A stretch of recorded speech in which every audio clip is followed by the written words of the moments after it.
Right? Shalom. First and foremost, as always, I want to give all the praises, all the honor, all the glory unto Yahawah Ba'ashem YAHAWASHI Ba'ashem Kakwadash. Double honors to the apostles and unto the elders, great millstone, GMS, who taught me this truth. And honors to the brethren in the Akim out there that's been pushing out this truth with all sincerity and in faith, and to Wadi Yahawah Ba'ashem YAHAWASHI for allowing me to come back with another lesson. This will be a little quick hit. The title of this lesson is going to be on fire for the truth, or be hot for the truth. Okay, and that is what's expected. Okay, all right, not from man, but from Yahawah Ba'ashem YAHAWASHI. Okay, because the scriptures talk about, because you have some people, some men who do things, for, for a man, you know what I mean? See, show the brother that I'm hot. You don't gotta show any brother that you're on fire, because see, he ain't gonna be the one that's gonna save you. Yahawah Ba'ashem YAHAWASHI is the one. So you have to show him, that you really want this, that you really want salvation, and what are you gonna do if you want it? You're gonna do all that which is required of you. We just have the men, starting with the elder and apostle, the great millstone, to exhort you to be on fire, to tell you to pretty much exhort you and persuade you, and to exhort you in a way, in that way. Okay, so we got to go to this precept. This is Revelation 1:3 and 15. Now, when we read certain scriptures, when it's written in red, we know that what? This is the Lord speaking, okay? This is Revelation 3 and 15. It says, I know thy works, that thou art neither cold nor hot. I would thou were cold or hot. So then, because thou art lukewarm, neither cold nor hot, I will spew thee out of my mouth. You see that? And that's what the Heavenly Father requires, okay? He either has you to be hot or you be cold. Now, and then, and that's another thing. You have the third one, lukewarm. You can't be lukewarm, all right? Meaning, you only do lessons whenever you feel like it, okay? You only go out to the highways and hedges. But when you do go out, it's not even to a highway or a hedge. It's somewhere where, ain't nobody gonna be there, man. And I'm surprised even any men who are not in the highways and hedges and they're going out somewhere where no one can be seen. I'm surprised that you're there, But you can't be lukewarm in this truth, because if the Heavenly Father sees that you just, kind of just, you don't show care in this truth. You don't show you don't show care and conscientiousness in this work and duty.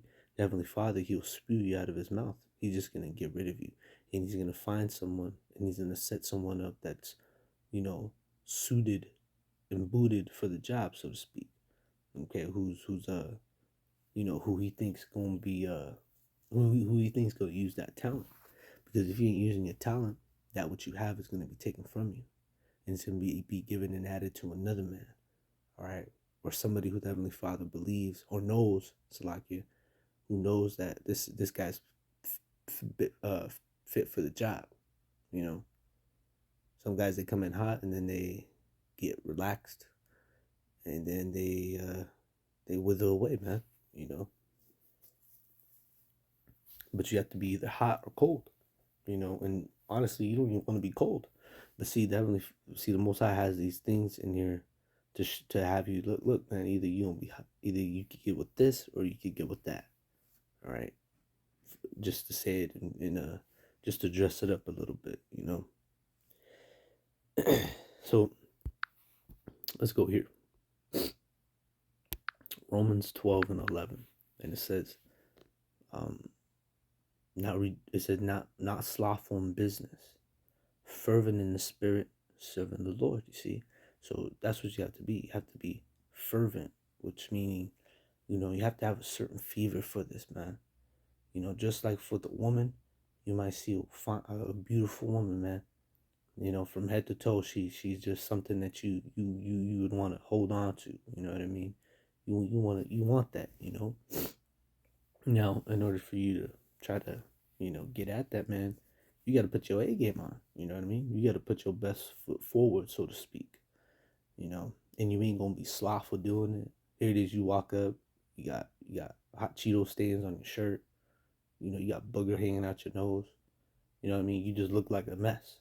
You know, you just a mess. She gonna look at you like nigga, nigga. You know. but if you really want it, you gonna make sure you look nice. You gonna be a gentleman. You gonna really try hard to, to holler at her. That's how the same mindset you have to try to get at a woman. That's how you have to be for this truth, man. Okay. Now let's look up slothful. Definition of slothful. Here's the definition of slothful. Lazy. You can't be lazy, man. All right, you gotta be, what's the word? Diligent. Okay, showing care and conscientiousness in one's work or duty. That'll be the definition when you look it up. But that's what you want to be. You want to be fervent. You don't want to be slothful. Slothfulness is, well, let me grab this. Proverbs.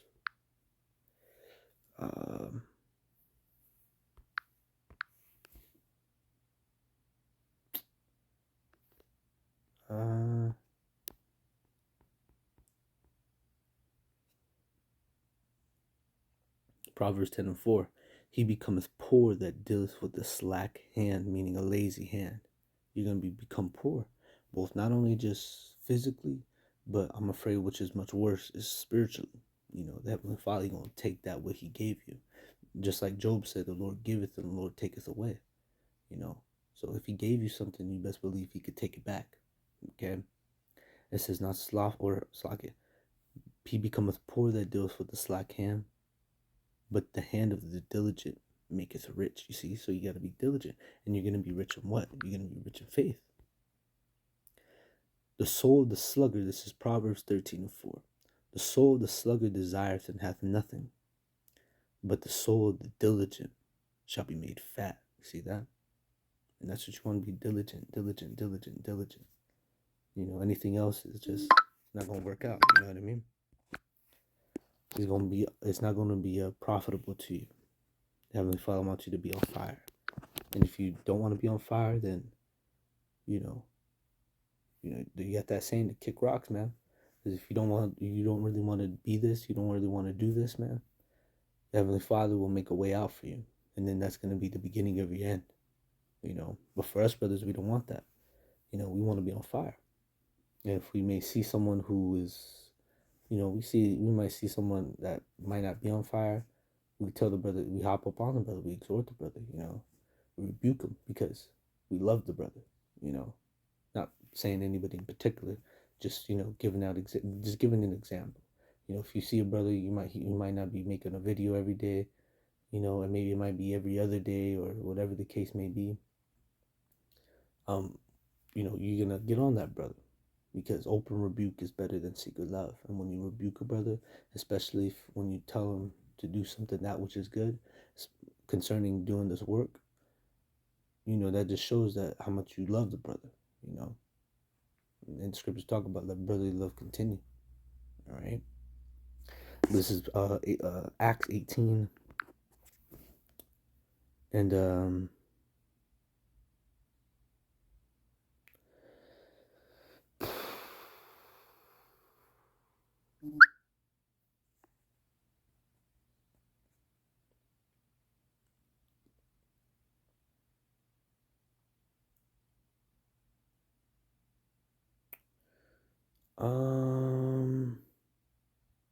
this is Acts 18:20.